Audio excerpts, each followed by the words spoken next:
आखिर क्या लिखा गया था तमिलनाडु के अंदर पेरियार ईवी रामास्वामी नायकर की प्रतिमाओं के नीचे, जिनको लेकर किसी ने मद्रास हाईकोर्ट के अंदर याचिका डाली।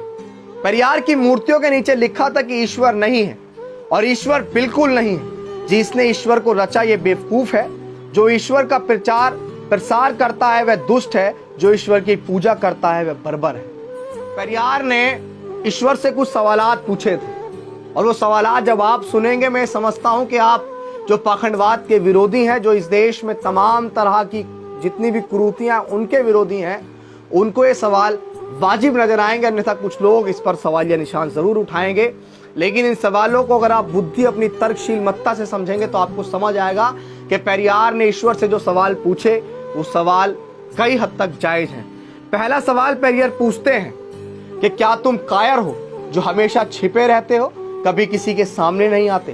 पेरियार ने दूसरा सवाल ईश्वर से पूछा कि क्या तुम खुशामद परस्त हो जो लोगों से दिन रात पूजा अर्चना करवाते हो।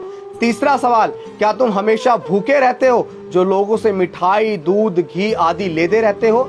चौथा सवाल, क्या तुम मांसाहारी हो जो लोगों से निर्बल पशुओं की बलि मांगते हो।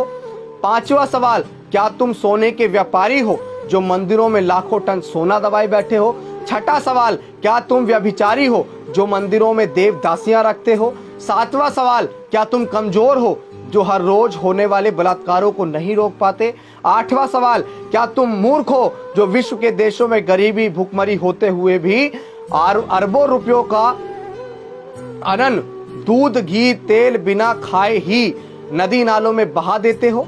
नौवां सवाल, क्या तुम बहरे हो जो बेवजह मरते हुए आदमी, बलात्कार होती हुई मासूमों की आवाज नहीं सुन पाते। 10वां सवाल, क्या तुम अंधे हो जो रोज अपराध होते हुए नहीं देख पाते। 11वां सवाल, क्या तुम आतंकवादियों से मिले हुए हो जो रोज धर्म के नाम पर लाखों लोगों को मरवाते रहते हो। 12वां सवाल, क्या तुम आतंकवादी हो जो ये चाहते हो कि लोग तुमसे डर कर रहें। 13वां सवाल, क्या तुम गूंगे हो जो एक शब्द नहीं बोल पाते लेकिन करोड़ों लोग तुमसे लाखों सवाल पूछते हैं। 14वां सवाल, क्या तुम भ्रष्टाचारी हो जो गरीबों को कभी कुछ नहीं देते जबकि गरीब पशु वत काम करके कमाए गए पैसे का कतरा कतरा तुम्हारे ऊपर न्यौछावर कर देते हैं। 15वां सवाल, क्या तुम मूर्ख हो कि हम जैसे नास्तिकों को पैदा किया जो तुम्हें खरी खोटी सुनाते रहते हैं और तुम्हारे अस्तित्व को नकारते हैं। पेरियार ईवी रामास्वामी नायकर कहते हैं, ये कथन आपको सुनना चाहिए और समझना चाहिए कि नास्तिक होना आसान नहीं। कोई भी नासमझ इंसान ईश्वर के अस्तित्व को मानकर फ्री हो जाता है। उसके लिए उसे बुद्धि की जरूरत नहीं होती, परंतु नास्तिक होने के लिए दृढ़ विश्वास और साहस की जरूरत होती है। ऐसी योग्यता उन लोगों के पास होती है जिनके पास प्रखर तर्क बुद्धि होती है। अंधश्रद्धा ऐसा केमिकल है जो इंसान को मूर्ख बनाने में काम आता है।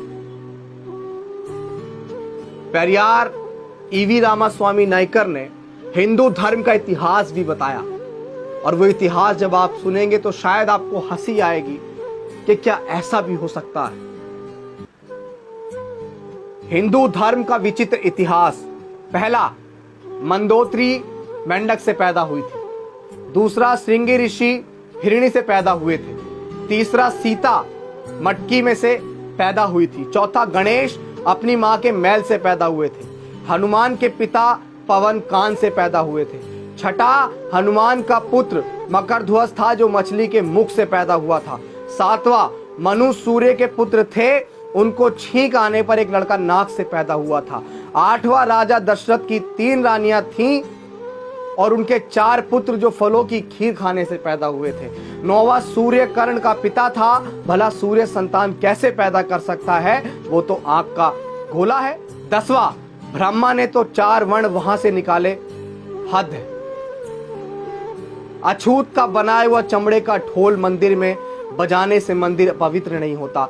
अछूत मंदिर में चला जाए तो मंदिर अपवित्र हो जाता है। उनके इस बात से कोई मतलब नहीं कि ढोल किस जानवर की चमड़ी से बना है। उनके लिए मरे हुए जानवर की चमड़ी पवित्र है, पर जिंदा अछूत अपवित्र। लानत है ऐसे धर्म पर। बुद्धिजीवी प्रकाश डालें, दिमाग की बत्ती जलाओ, अंधविश्वास भगाओ। यदि पूजा पाठ करने से बुद्धि और शिक्षा आती तो पंडों की औलादें ही विश्व में वैज्ञानिक, डॉक्टर, इंजीनियर होती।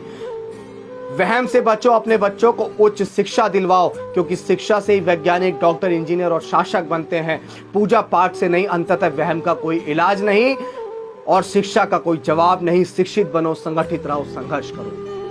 मैं उम्मीद करता हूं कि पेरियार ईवी रामास्वामी नायकर की ये कथन आप लोग समझेंगे और इन पर विचार करेंगे। बाकी आपका जीवन आपको कैसे व्यतीत करना है, ये संविधान आपको आजादी देता है। जय भीम, जय भारत, जय संविधान।